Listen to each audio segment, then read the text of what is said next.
Welcome to Miss Retro Reads. We continue with The Hardy Boys Hunting for Hidden Gold. Chapter 3 Jabberey Wilson. In amazement, the Hardy Boys and their chums stared at the cottage that had so strangely appeared in the snow. "How did that get there?" shouted Chet Morton. Frank waved his hand toward the top of the cliff. "There was a little cottage up there," he told them. "It must have been blown off by the wind." This indeed had been the case. Sheltered by the cliff, the boys had no adequate realization of the immense force of the hurricane. The little cottage at the top of the cliff had received the full brunt of the wind and had finally succumbed to the gale and to the force of a sudden avalanche of snow from farther up on the hillside. It had no foundation, and it had been swept away bodily. The boys fought their way through the deep snow and inspected the little house. It had come through the terrific ordeal with surprisingly little damage. One side had crumpled under the force of the impact, and the building was canted over at a precarious angle. But the roof and the other three sides were unbroken, thanks to the soft snow which had lessened the shock of the fall. "There must be someone inside," Joe said. Someone was shouting for help.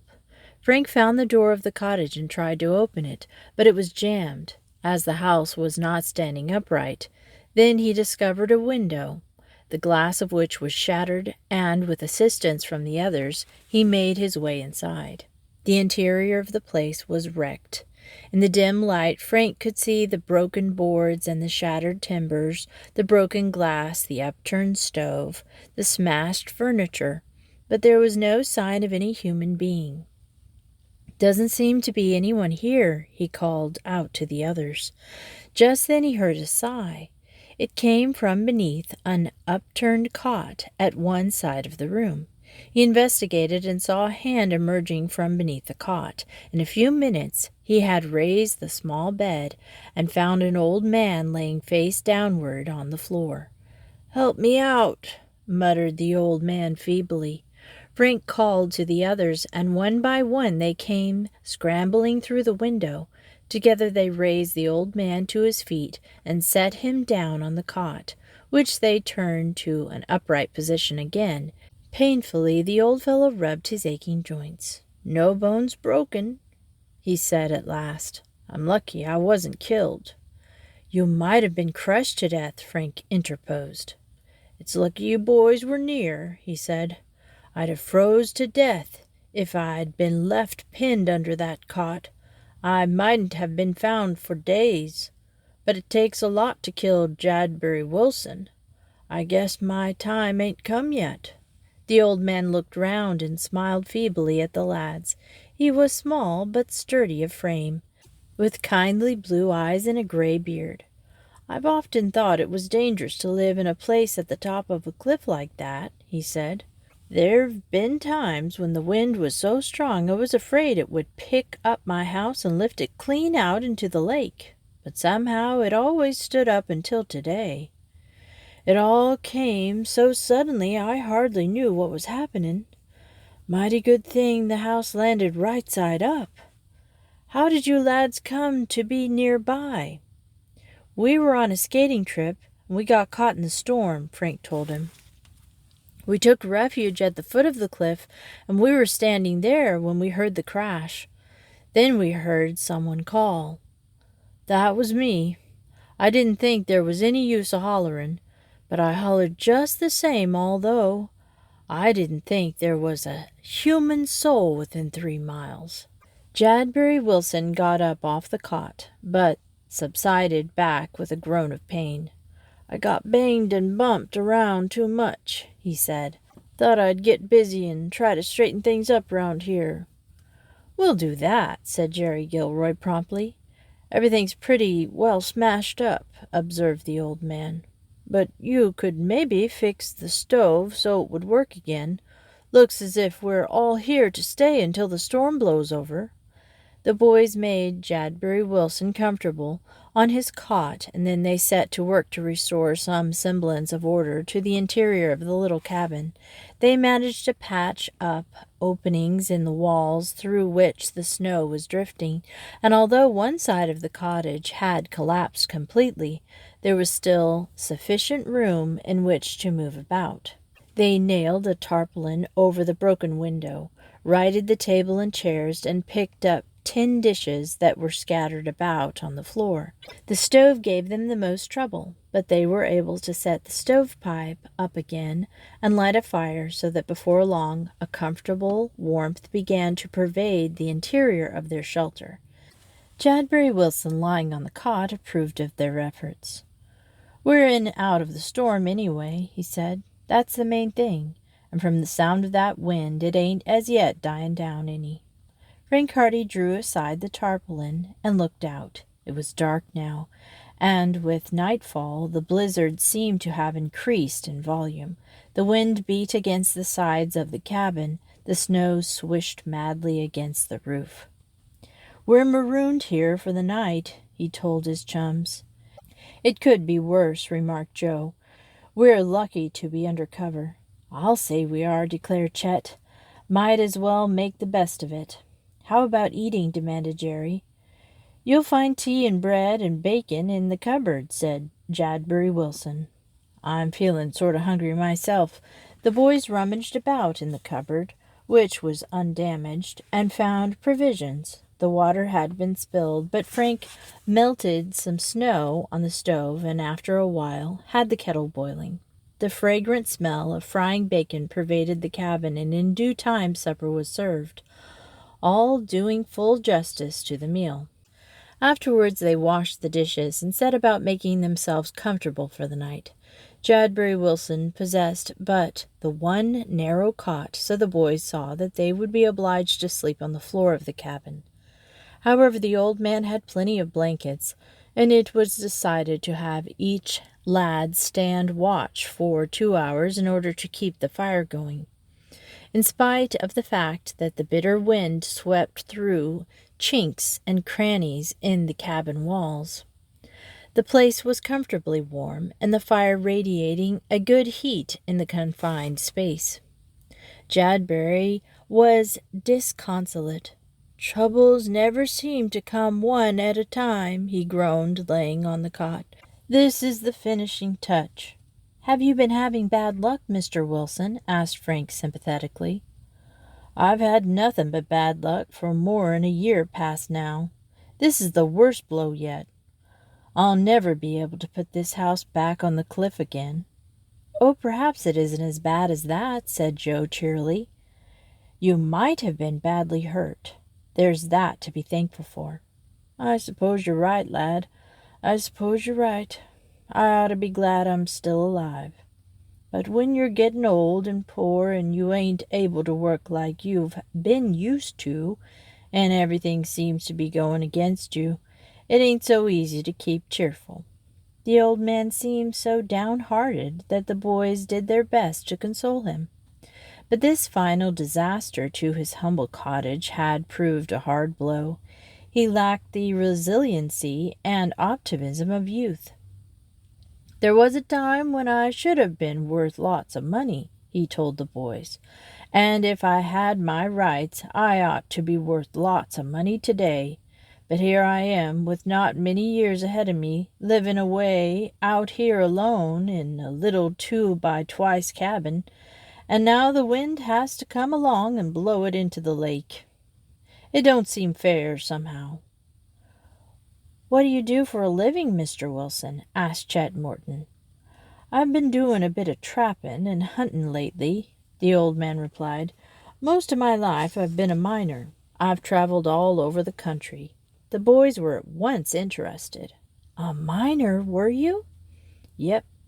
I've been in Montana and Nevada in the early days." At mention of Montana, the Hardy boys glanced at one another.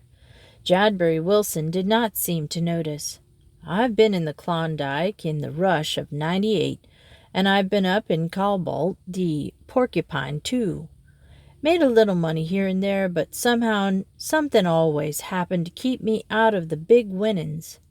If I had my rights, I'd ought to be worth plenty. But it's too late now," he sighed. "It's too late for me to start out on trails again, and I ain't young enough now." The boys were sorry for the old man, but after a while he was quiet, and soon his heavy breathing indicated that he had fallen asleep. "I hope Aunt Gertrude and Mother aren't worrying too much," said Frank, as he prepared to undertake first watch. "It can't be helped," said Joe, wrapping his blanket round him. "We'll be able to get back tomorrow." "We might take the old man with us," Chet suggested sleepily. "He is pretty well bruised and battered, and he won't be able to live here until the cabin is fixed up again." "It's a good idea." Frank put another stick of wood in the stove. "You have next watch, Chet. May as well get all the sleep you can." In a few minutes there was scarcely a sound in the cottage save the crackling of the fire. The timbers of the building creaked and groaned as the night wind hurled itself against the fragile shelter. Snow slashed against the roof. Frank Hardy shivered. He was glad they had obtained even this refuge from the blizzard. Chapter 4. A Tale of the West. Next morning the storm still raged, and although its fury had somewhat abated, the snow was still falling so heavily, and the wind was still blowing with such intensity, that the boys decided to wait in the shelter of the wrecked cabin in the hope that the blizzard would die down. They were comfortable enough where they were, and after they had eaten breakfast, they even began to enjoy their predicament as an adventure which their school chums would envy. "The worst of it is," commented Chet, "that today is Sunday, and we're not getting out of one day of school. Unless," he added, hopefully, "the storm keeps us for another couple of days." "I don't think it'll be that bad," Frank laughed. Jadbury Wilson was feeling somewhat more cheerful, although it developed that his bruises and injuries sustained when his house was blown off the cliff were more serious than had been at first apparent. No bones were broken, but he was black and blue in many spots and unable to raise from his cot without pain. However, he was philosophic enough to regard the mishap as part of his lot in life, and it was easily seen that the company of the boys cheered him up immensely. "I've had so much bad luck already," he told them, "that it don't seem like much worse could ever happen to me." "What kind of bad luck?" asked Joe. "All kinds of it," the old man replied. "When I was out west in the early days, it looked at one time as if I'd be a regular millionaire, and then my bad luck set in, and it's followed me ever since." "Did you find any mines?" asked Frank. "In Nevada we did, me and my 2 partners. Brothers they were, by the name of Colson. Prospected about 4 nigh on a year without finding anything, and then one day, just when our grub was running low, and it looked as if we'd had to give up, while I was cutting some firewood for the morning, my axe handle broke, and the blade of it was flying about a dozen yards away.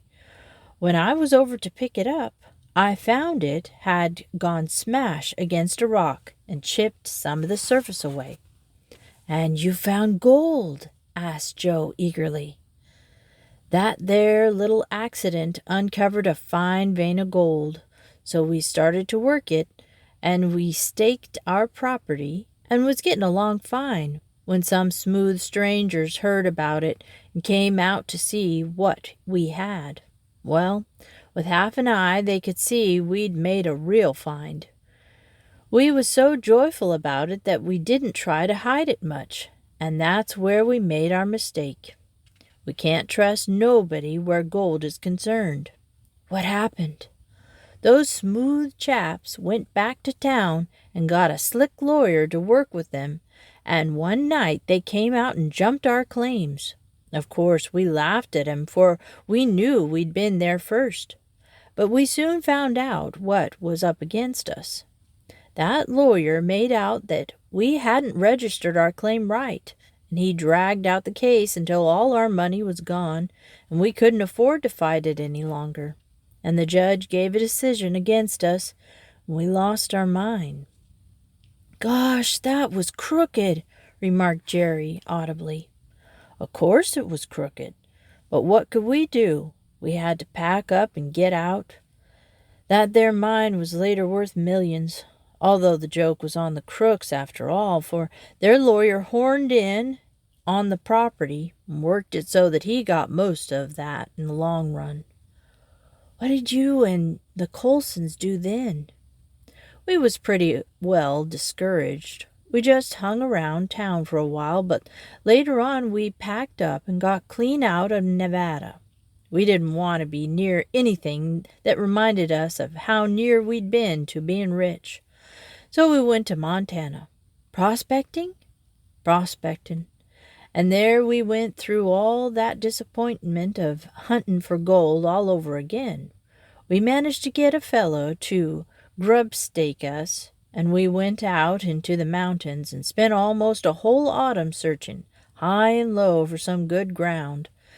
But nary a trace of gold did we find. But just as we was about to give up again, Bill Colson struck it, and we figured that this time we would be able to hold on to it. We had a good block of claims, and off one of them I got a nugget, and prospectors told me was one of the biggest ever seen in that part of the country. Well," continued Wilson, "we took mighty good care that we registered our claims right that time, and we stayed there all winter, and in the spring got down to business. We mined the place ourselves, the three of us. There was a syndicate made us an offer, but it didn't seem high enough. A fellow named Dawson, who had been prospecting with us for a while in Nevada, showed up at the camp one day, down and out. He had been having hard luck, too, and he was broke. So we took him in with us, for he was a good fellow, and he had stood by us when things wasn't good. Our little mine was all right for a while, but after a time it began to peter out. We had 4 bags of gold by that time, some of it big nuggets, but we didn't know whether to cash in and use the money to buy new machinery and sink a deep shaft or not. We were in our camp one night talking things over and wondering just what to do about it when we heard someone prowling round among the rocks. I went to the door and opened it, and just then I saw a flash in the dark, and then I heard a gun go off. I jumped back into the cabin quick, and I could hear the bullet go plunk into the wood at the side of the door. Next minute there was a regular gunfight under way. A gang of toughs through town had heard about our gold and had come up to rob us. Well, sir, they surrounded our camp half the night, and it looked as if we was out of luck. There was the 4 bags of gold, everything we had in the world, and there was them bandits outside ready to shoot us if we showed our noses out the door. And our ammunition was given out, too.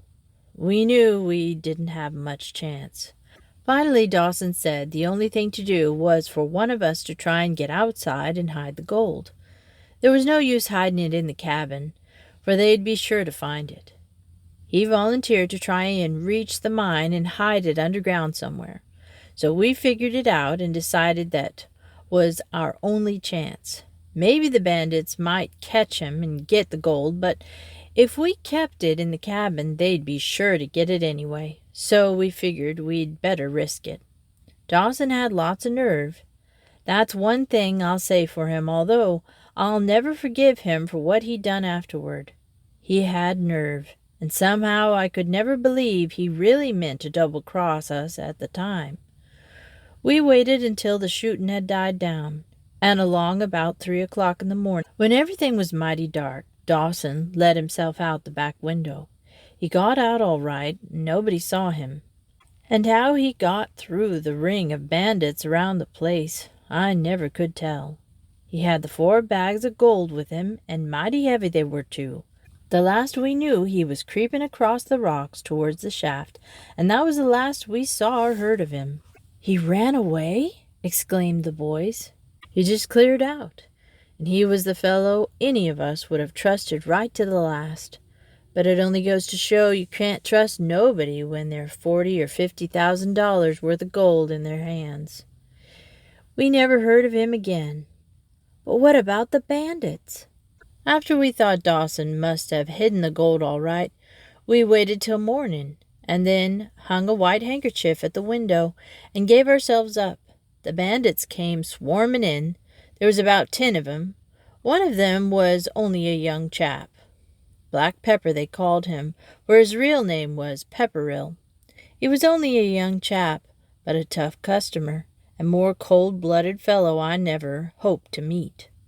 When they reached the cabin and found that Dawson was gone and the gold with him, they was as mad as a nest of hornets. They raved and turned the whole cabin upside down, hunting for the gold, but it didn't do them no good. The gold was gone. So finally they went away, and we set out to hunt for Dawson, but he was gone. He wasn't in the mine, although we found footprints down on one of the levels that looked like his, but we couldn't find him anywhere, and there was no gold. Well, even then, we shouldn't imagine he'd cleared out on us, and we waited around there for nearly a week trying to find him and hoping he'd show up sometime, but he never showed up. He had just cleared out. "That was a dirty trick," exclaimed Joe indignantly.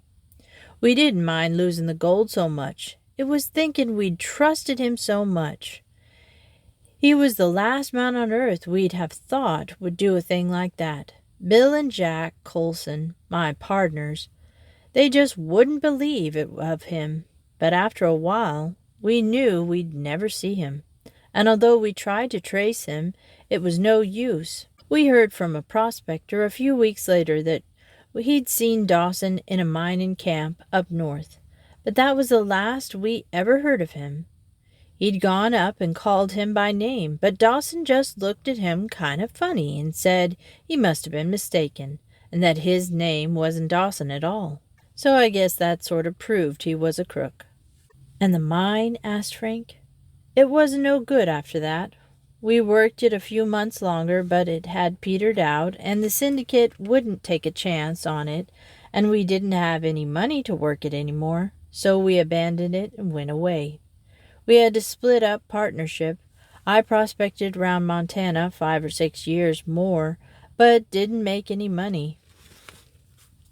The last I heard of Jack Colson, he was supposed to be dead, and as for Bill, he sort of gave up prospecting and left the mining camps for good. I've never seen either of them since. I went up on a couple of gold rushes in other parts, but I was always too late. I guess it was just my bad luck. I've never had any good luck since. So finally I come east, and I've been living up here for the last few months, just making a living as best I could. And now look," he gestured to the interior of the wrecked cabin. "Bad luck's still following me." The boys gazed at the old man in silence. His story of misfortune had made a profound impression upon them. Ill luck had certainly pursued him relentlessly. "The storm's dying down," said Jadbury Wilson at last. "You'll be going back to the city, I guess." "But how about you?" asked Frank. "I'll just have to stay here and make the best of it. I can build a new cabin, but I'm not going to build it on top of that cliff this time. I'll build it back in the woods where the worst that can happen is having a tree fall on it." "But you won't be able to work for a few days yet," Joe pointed out. "That's true," admitted the old man. "I can't even get up off this cot right now." "You'll have to come to the town with us. Have you got a sled here that we could draw you in on?" "I got a sled all right, but what's the use? There's no place for me to get when I do get into town. I ain't got no money." "You can stay at our place," declared Frank. "I know Mother won't mind. You can stay there until you get on your feet again." "I'm sure it's mighty good of you," said Wilson gratefully, "but I don't like to be intruding on people." The old man's simple independence won the boys' admiration, but Frank and Joe knew it would be impossible to leave him alone in the wrecked cabin in his present condition. It was unthinkable. "You'll come with us," Frank said, with determination. "Let's get the sled ready, fellows." And we'll continue this story next Friday or Saturday. Thanks for listening to Miss Retro Reads.